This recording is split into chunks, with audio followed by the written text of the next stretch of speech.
Alright, welcome back to this video on engineering dynamics, and this video we're gonna do a sample problem and impulse and momentum method.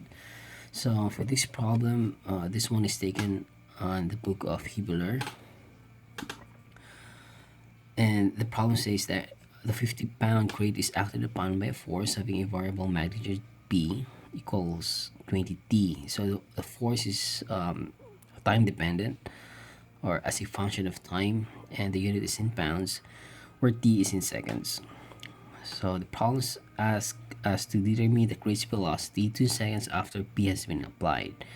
The initial velocity is 3 feet per second, and then the direction is down the plane, and then it's also given that the coefficient of kinetic friction is 0.3. Right, so for our solution, we shall draw the free body diagram.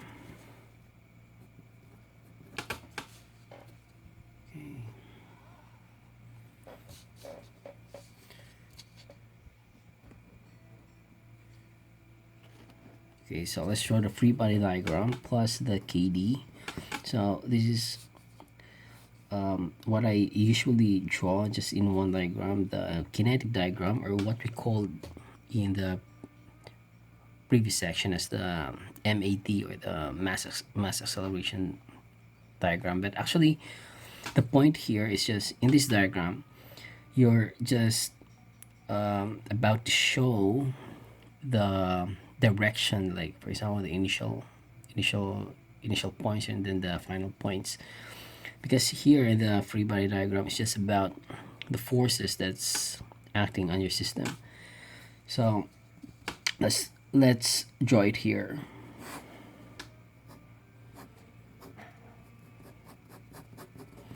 Right, so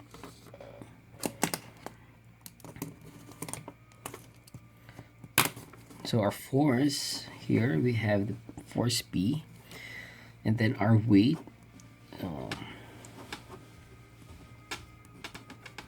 and also we will also have a normal force here.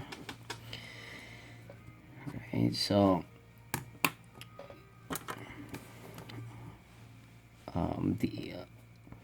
the x-axis, let's try to translate it. So this is the x prime, and then this one is the y prime, and then since our direction is downward, then our friction force will be in this direction, right? And then take note that friction is mu times the normal force. Okay, so let's integrate here the initial points and then the final points. So let's say this is point 1.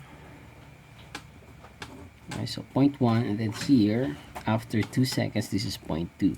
So at point 1 we are given that velocity is equal to 3 feet per second, and the time here would be, since that's the starting point, then let's put it that time is 0. And then here, so our velocity here we don't know, and actually that's what we're trying to find. And then the time here at point 2 is equal to 2 seconds. Okay, so what else? So since we have a 30-degree angle here, so the angle in between this normal force and the weight is also 30 degrees.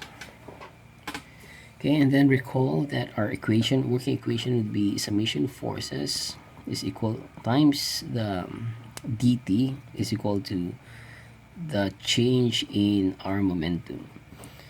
Alright, so since we have a constant mass, then mass here would be taken out from the integral sign.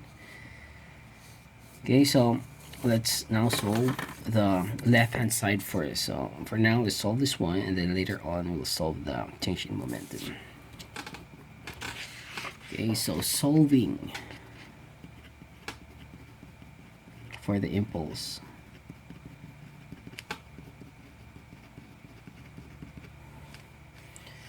Okay, so recall that the impulse is summation forces times dt. So what are the forces along the x-axis. So let's say x-axis.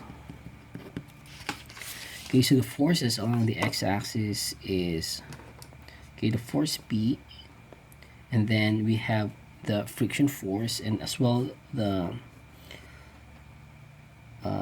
I think the horizontal or the x component of this weight. So we have the same sign here, and then this one is opposite sign. So let's assume that the left is the positive direction since it's actually going this way. So we have P plus, what's this? So that's weight times the sine 30.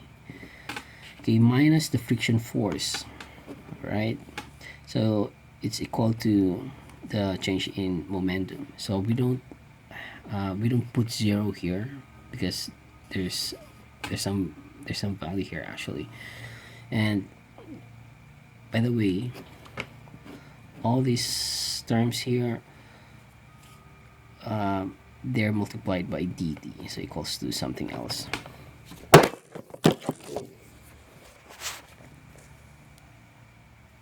Oops, sorry.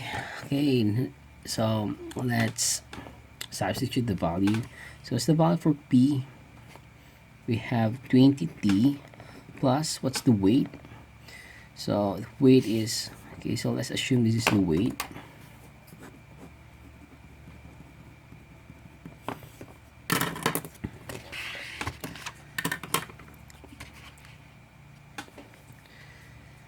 Okay, so 20t. Okay, let's continue. So 50 sine 30 minus friction. So what is friction force? We have mu times n, right?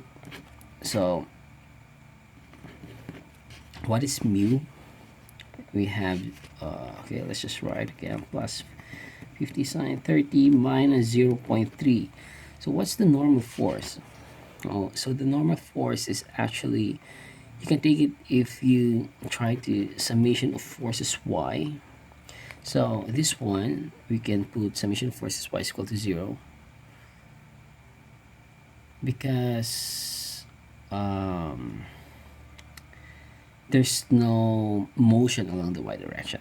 So if you take this equal to 0, then what we get is actually the normal force is equal to the vertical component of the weight, which is cosine theta, right? So substitute this, right? Substitute this one here.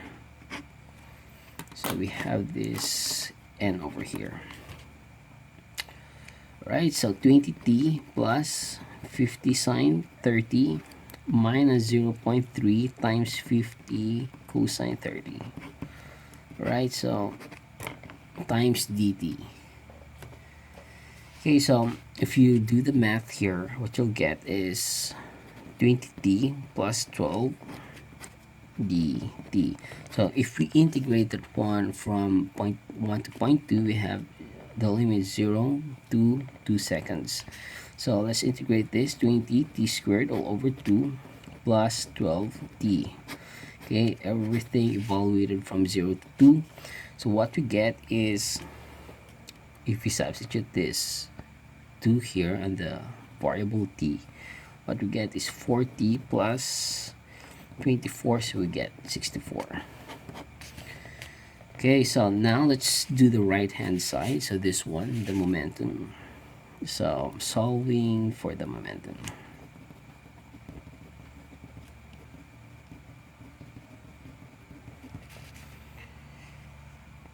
Okay, so delta P is equal to, so m dv. So since we have a constant mass, we can take it out from the integral sign, and then let's evaluate from v1 to v2. So what's v1? So we have 3 seconds, then v2 is the unknown, right? So what we get is, what's the mass? So the mass is 50 pounds divided by 32.2. So recall that weight is equal to mg. So if we're asked to find the mass, then what we need to do is divide the weight by the gravitational acceleration. So mass at 50 divided by 32.2, and let's evaluate this one. So v2 minus 3. Okay, so this is the right hand side, and now if we equate, what we get is, right, so it's just 64 is equal to 1.55 v sub 2 minus 3. So we get here, right, so let's try 64 divided by 1.55, okay, plus 3, so 44.3 is equal to 44.3 feet per seconds. All right, so just to have a quick review of what we did. So the problem is we have this one, the crate, and there's an applied force P here. Then we are given the initial velocity as 3 feet per second, and then after that, after some time, let's say the time is 2 seconds, then what would be the velocity? So the first thing we did is we draw the free body diagram plus the kinetic diagram. It's just showing the motion, and then we also included here the initial points and then the final points. The working equation we have is this one, the impulse momentum principle. So the first part we did is to solve for the impulse, just the left side. Actually, you can do both if you have space, but here what we just did is we only did this left part first, and then later the right hand side. So here the summation of forces, we got this forces, and then we integrate. But before you can really find the value of the friction force, we need to do some summation of forces along the y-axis. Then the y-axis, since there's no motion along the y-axis, then we put this thing 0 here. So now we substitute the value of n, and then we integrate. So evaluating from point 1 to point 2 of time, then the value is 64. Then what we did after is to solve for the momentum. So that's the right hand side. Okay, so the change in momentum, we have this. We are asked for the mass.